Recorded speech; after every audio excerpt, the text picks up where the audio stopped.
All right, today we're going to bring some curtain rods, and these are about 8 feet long. And now they do come with the screws and everything to hang it overhead or underneath. So at the end here, it has a screw. Okay, we're installing. It's going in. Okay, so now what I'm doing is I decided to go with these hooks.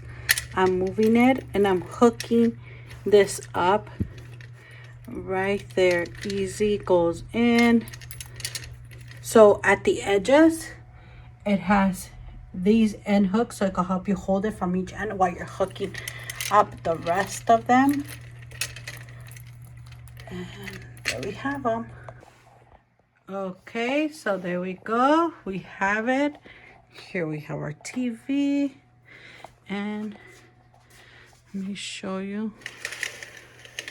Open it to the side. And easy open and close.